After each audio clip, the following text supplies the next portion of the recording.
क्योंकि कल चुनाव प्रचार का आखिरी दिन था और सभी को पता है कि चुनाव प्रचार के आखिरी दिन एक भव्य रोड शो हर पार्टी निकालते हैं, अपना शक्ति प्रदर्शन जिसे कहते हैं वो निकालती है। पर हमने देखा कि कांग्रेस का कोई भी रोड शो नहीं निकला आदर्श नगर में कल।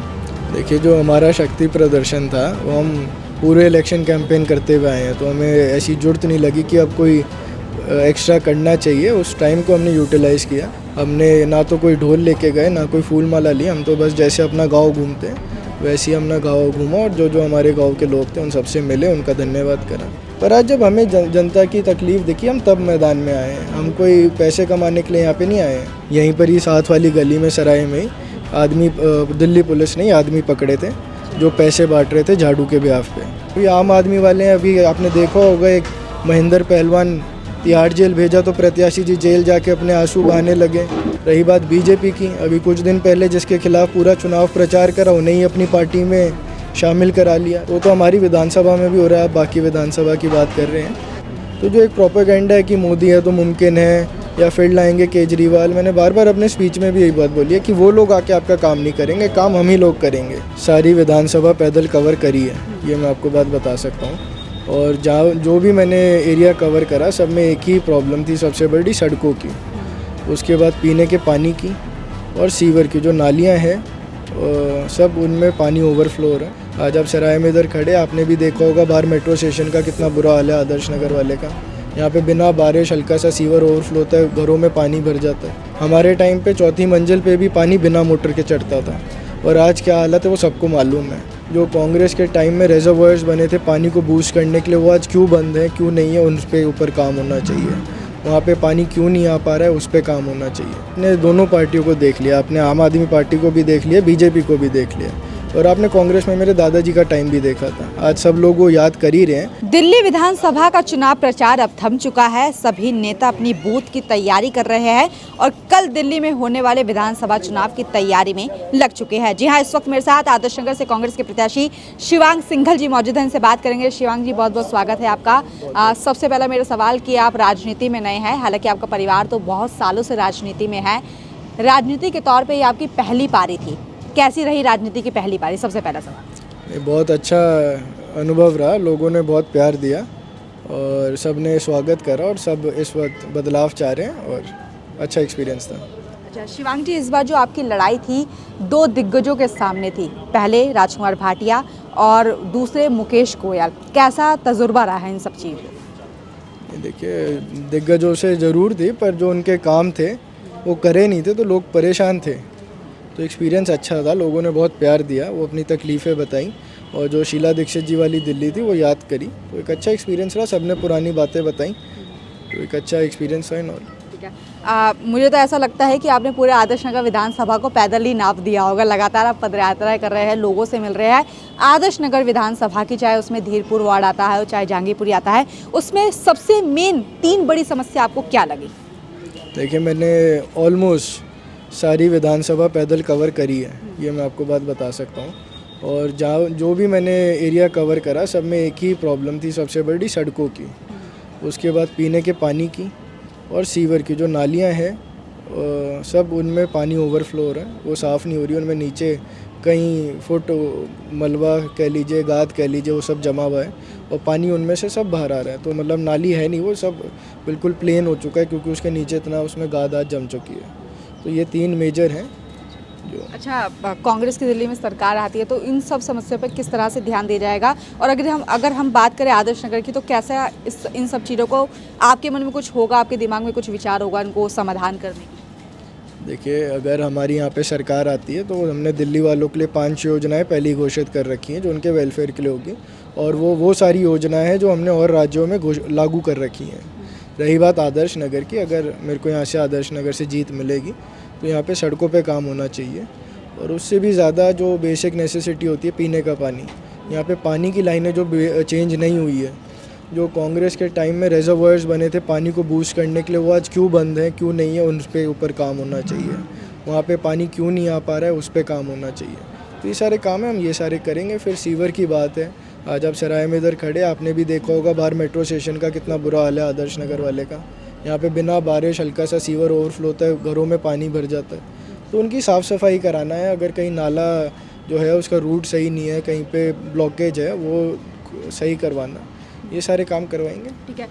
इस चुनाव में ये भी देखने को मिला कि आपके दादा मंगत राम जी आपके साथ कंधा से कंधे मिलाते हुए देखा और आपके पूरे चुनाव की कमान ही उन्होंने संभाल रखी थी। कई पद यात्राओं में कई किलोमीटर तक चलना तो आपके साथ थे।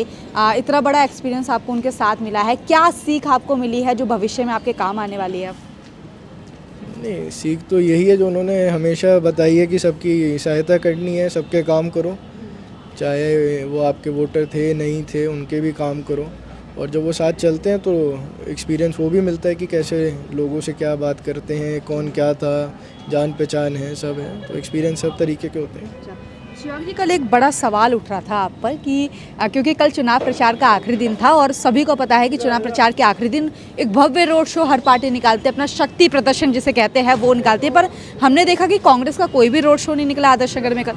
देखिए, जो हमारा शक्ति प्रदर्शन था वो हम पूरे इलेक्शन कैंपेन करते हुए आए हैं, तो हमें ऐसी ज़रूरत नहीं लगी कि अब कोई एक्स्ट्रा करना चाहिए। उस टाइम को हमने यूटिलाइज़ किया। हमने एक अच्छी यात्रा बिल्कुल इंस्टेंट प्लान करी थी हमने बैठे, क्योंकि हमारे प्रोग्राम जो थे वो ख़त्म हो चुके थे दिन के और हमारे पे 1-2 घंटे बचे हुए थे।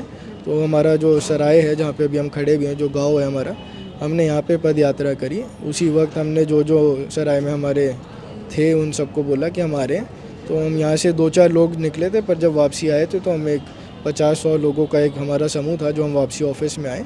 हमने ना तो कोई ढोल लेके गए, ना कोई फूल माला ली, हम तो बस जैसे अपना गांव घूमते हैं वैसे ही अपना गांव घूमा और जो हमारे गांव के लोग थे उन सबसे मिले, उनका धन्यवाद करा। चुनाव में हमेशा एक मुद्दा बन जाता है लोगों में पैसे बांटना, दारू बांटना।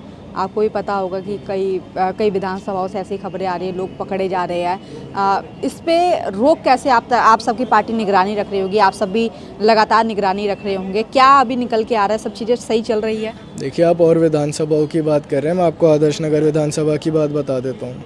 यहीं पर ही साथ वाली गली में सराय में आदमी, दिल्ली पुलिस ने आदमी पकड़े थे जो पैसे बांट रहे थे झाड़ू के ब्याह पे। उनके पास रजिस्टर था जिसमें कुछ 50-60 नाम थे और कई कहानियाँ हैं कि प्रत्याशी खुद भी आए थे। हालांकि मेरे को इसकी कंफर्मेशन नहीं है, ना मैंने देखा है, पर लोग बता रहे हैं। पर ये कंफर्म है कि दिल्ली पुलिस ने पकड़ा था और उनके पास रजिस्टर था जिसमें 50-60 नाम भी थे जिनको पैसे बांट रहे थे। तो हमारी विधानसभा में भी हो रहा है। आप बाकी विधानसभा की बात कर रहे हैं, तो अगर ऐसी कोई खबर हमें मिलती है तो हम हाथ के हाथ इलेक्शन ऑफिस को भी बताते हैं, ये हमने करा था। हमने देखा पूरा चुनाव कैंपेनिंग में जितना भी दिन आपको मिले, आपने लोगों से मिला और हमारे चैनल के दर्शकों ने भी आप पर खूब प्यार लुटाया, खूब आप लोगों को पसंद आए। अब चुनाव प्रचार थम चुका है, आज आखिरी दिन है और कल वोटिंग होने वाली है। आप सबकी जो किस्मत है जो चुनाव की ईवीएम में कैद हो जाएगी। आप जनता से आप क्या कहना चाहेंगे, खासकर आदर्श नगर की जनता से आप क्या कहना चाहेंगे? मैं आदर्श नगर की जनता से यही कहना चाहूँगा कि आप मेरे को वोट दे के यहाँ से जिताएँ। वो मेरे को इसलिए जिताए क्योंकि आपने दोनों पार्टियों को देख लिया, आपने आम आदमी पार्टी को भी देख लिया, बीजेपी को भी देख लिया और आपने कांग्रेस में मेरे दादाजी का टाइम भी देखा था। आज सब लोग वो याद कर ही रहे हैं, पर जो नए लोग आए हैं उन्हें शायद नहीं पता कि आदर्श नगर की तब क्या हालत होती थी, यहाँ पे विकास पे कितना काम हुआ, कितना नहीं हुआ। हमारे टाइम पे 4थी मंजिल पे भी पानी बिना मोटर के चढ़ता था और आज क्या हालत है वो सबको मालूम है। तो जो एक प्रोपेगेंडा है कि मोदी है तो मुमकिन है या फिर लाएंगे केजरीवाल, मैंने बार बार अपने स्पीच में भी यही बात बोली है कि वो लोग आके आपका काम नहीं करेंगे, काम हम ही लोग करेंगे। जो झाड़ू के प्रत्याशी वो तो निगम पार्षद है पिछले 2 साल से, उनका काम तो सारी जनता जानती है, इस वार्ड की तो स्पेशली जानती है। बाकियों में हो सकता है वो धोखा से गलत बात बता दे, गलत बातें बोलें, क्योंकि वो मैं कहता हूँ कि मतलब गलत प्रचार करने में बहुत तेज़ है। वो मेरे खिलाफ़ कहते हैं कि मैं अभी बच्चा हूँ, वो कहते हैं परिवारवाद है।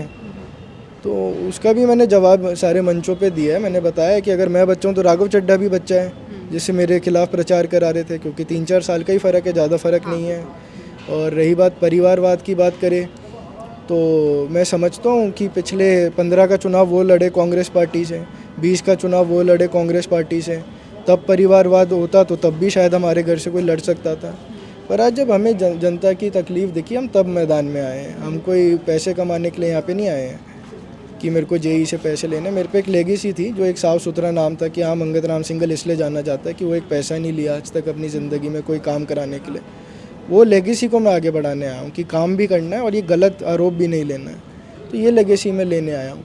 रही बात बीजेपी की, अभी कुछ दिन पहले जिसके खिलाफ पूरा चुनाव प्रचार करा उन्हें ही अपनी पार्टी में शामिल करा लिया। तो चुनाव प्रचार का क्या एजेंडा रहा वो मेरे को समझ में नहीं आता है, क्योंकि जिसके खिलाफ आप कह रहे थे कि 10 साल यहाँ काम नहीं हुआ, आज वो उन्हें अपने साथ ले लिया है। तो ये भी उन्हें सोचने की ज़रूरत है। दूसरी तरफ ये आम आदमी वाले हैं, अभी आपने देखा होगा एक महेंद्र पहलवान तिहाड़ जेल भेजा तो प्रत्याशी जी जेल जाके अपने आंसू बहाने लगे, ऐसी वीडियो हमें देखने को मिली। तो ये बहुत दुख की बात है कि आप ऐसे पहलवानों पे, ऐसे गुंडों पे आप एरिया छोड़ते हैं जो ज़बरदस्ती वोटिंग कराते हैं, और जब वो जेल जाते हैं तो आप आंसू बहाते हैं। तो ये बड़ा दुख का विषय है। आप जो पॉलिटिक्स में आते हैं वो जनता की सेवा के लिए आते हैं, आप यहाँ बिज़नेस करने के लिए नहीं आते। आप सराय में घूम के देखिए, आपको कई लोग ये बात बता देंगे कि पार्षद ये बात बोलते हैं, मेरे पास काम के लिए क्यों आए हो? वोट तो जब वोट दिया था पैसे लिए थे, तो मेरे पास क्यों आए हो काम करने के लिए? ये बात आपको कई लोग बता देंगे, आप घूम के देखिए, आपको पता लगेगी ये बात। तो आज लोग मन बना चुके हैं, ना तो नोट से ना दारू से। इस बार सिर्फ हाथ को वोट देंगे और हमें जिता के भेजेंगे। बता दूं कि ये थे हमारे साथ शिवांग सिंघल जी, आदर्श नगर से कांग्रेस के प्रत्याशी, जिन्होंने अपनी सभी बातें रखी। इनका कहना है कि इस बार आदर्श नगर के हालात बदलने हैं, इसलिए कांग्रेस जरूरी है। पर ये तो समय बताएगा कि दिल्ली में किसकी सरकार बनती है, आदर्श नगर में किसकी सरकार बनती है। पर तब तक के लिए बने रहिए हमारे साथ। नमस्कार।